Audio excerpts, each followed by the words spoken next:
Ang alien na pasmado ang bunganga. Beep, beep, beep, beep, beep. Ang tagalupa na viral ang mukha. Bip, bip, bip, bip, bip. Bumibip, bip, bip, bip, bip, bip, bip, bip, bip, bip, bip, bip na ba? Ang lahat, Martian, Beep, beep, beep, beep. Enrico Pañero, Bip, bip, bip, bip, bip. Beep, beep, beep, Bip, beep, bip, bip, bip, bip.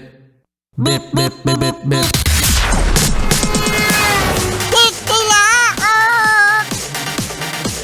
Titilaok! Beep, beep, beep, beep, beep. Ito na ang 101.1 Yes FM Balitang Oy, tila wala pa rin katapusan ang kalbaryo ng mamamayang Pilipino dahil ngayon ay ang lakas-lakas ng ulan. Paano ang lakas ng ulan, Martian? Sabi ng ulan, Yun? ganun. Nako naman, oo, no? Ito nga ba yung sinasabi natin na walang katapusan, pasilip-silip ang araw, pero grabe, no?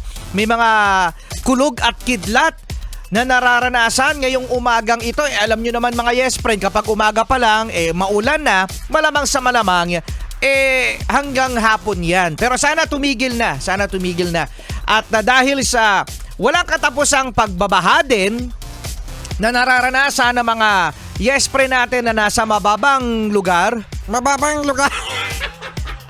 Mababang lugar. nauuso na naman. Ito na naman yung sakit na, ano yan, Martian? Leptospirosis. Very good. Oo, no, leptospirosis. Lagi natin napapakinggan, lagi natin naririnig ang sakit na leptospirosis dahil sa, syempre, hindi talaga maiiwasan kahit sabihin namin sa inyo na huwag kayong lulusong sa baha, walang choice. Walang choice, kailangan talagang sumuko sa baha dahil wala namang proper na na paraan para maiwasan ang lumusong sa baha dahil syempre part na yun ng lalakaran mo. Ganun talaga mga yes friend. Sana wala na tayong choice. Wala na bang choice? Wala na bang choice? Ang hirap mga yes friend kasi kahit sabihin namin na huwag kayong lulusong sa baha, most especially kapag kayo ay merong sugat. Okay? Kapag merong sugat, mas malaki ang tsansa na pumasok mga yes friend ang kung ano-anong mga elemento diyan sa opening ng inyong balat. Kaya hanggat maaari, kung maiiwasan lang talaga. Kasi ang bota, what if nga kung yung baha, abot hanggang tuhod? Wala kang magagawa. Oh. Wala ka na namang choice. Wala na namang choice.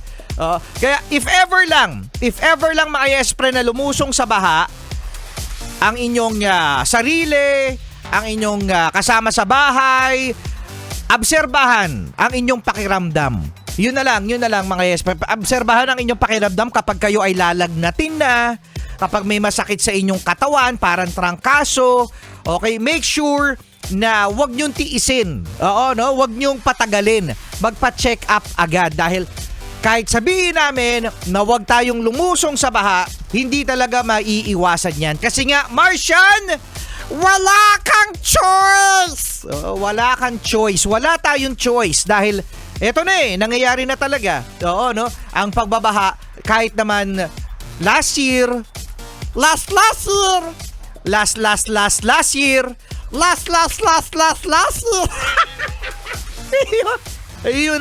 ayun yung naririnig natin na sakit.